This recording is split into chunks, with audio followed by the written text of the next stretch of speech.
Mi nombre es Emma Camacho y voy a hacerles una exposición sobre la cromatografía para la cátedra de criminalística. La cromatografía es uno de los principales métodos para la separación de sustancias químicas que se encuentran estrechamente entrelazadas en mezclas complejas. La cromatografía es un método de separación que se basa en la distribución de los componentes de una mezcla entre dos fases, la fase fija o estacionaria y otra fase que sería la móvil. La cromatografía tiene dos funciones que no son excluyentes entre ellas.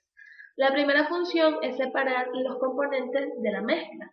La segunda función es medir la proporción de los componentes de la mezcla.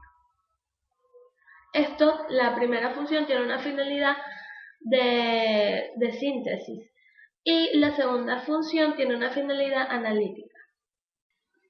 ¿De qué manera se separan los componentes? Se deja que se mueva la mezcla por un soporte y los componentes se separan porque se mueven a diferentes velocidades dependiendo de la fuerza de absorción que ejerce el soporte sobre cada elemento. ¿Por qué absorción con D?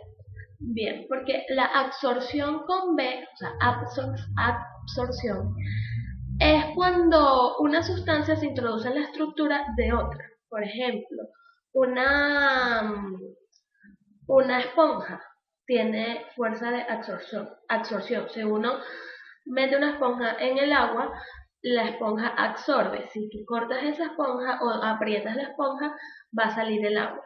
La absorción con D es un fenómeno superficial que es cuando la sustancia no se introduce en la estructura, sino que se adhiere. O sea, sí, pues se adhiere a la superficie, queda como pegada a la superficie, no dentro de la estructura, sino por encima. Las fases de la cromatografía.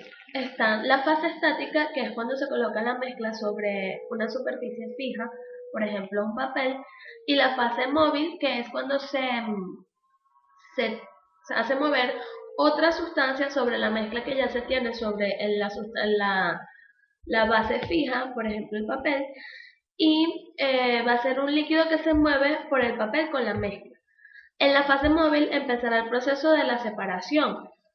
Como decíamos anteriormente, al moverse a distintas velocidades por el líquido, los distintos componentes de la mezcla sobre el papel, se verá la separación de los componentes de la mezcla.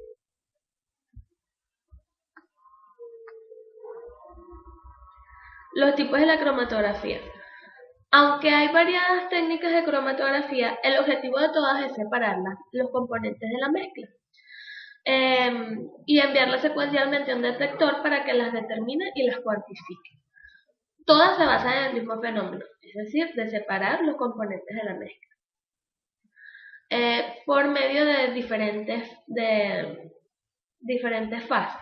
Puede ser un líquido y un gas, un sólido y un líquido, entre otros.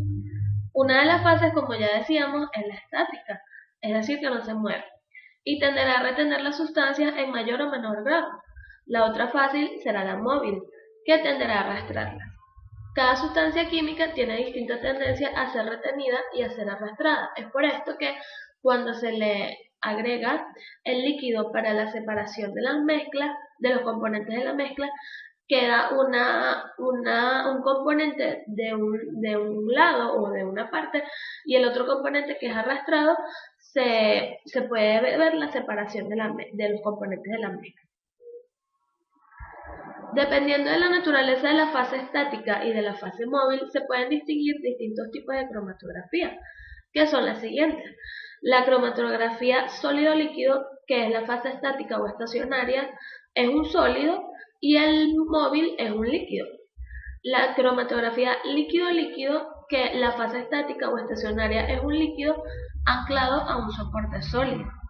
La cromatografía líquido-gas, que es la fase estática o estacionaria, es un líquido no volátil impregnado en un sólido y la fase móvil es un gas. Y la cromatografía sólido-gas, que es cuando la fase estacionaria es un sólido y la móvil es un gas.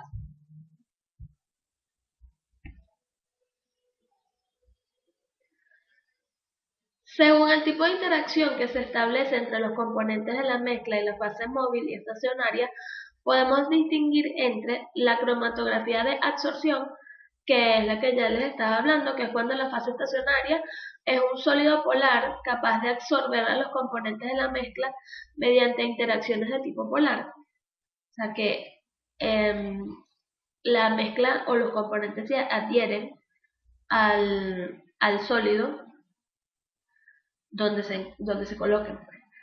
La cromatografía de partición, que es la separación, es cuando la separación se basa en las diferencias de solubilidad de los componentes de la mezcla en la fase estacionaria y móvil, que son ambas líquidas. Y la cromatografía de intercambio iónico, que es cuando la fase estacionaria es un sólido que lleva anclados grupos funcionales iosionables cuya carga se puede intercambiar por aquellos iones presentes en la fase móvil. Esto es todo lo referente a la cromatografía. Espero que sea útil para ustedes. Gracias.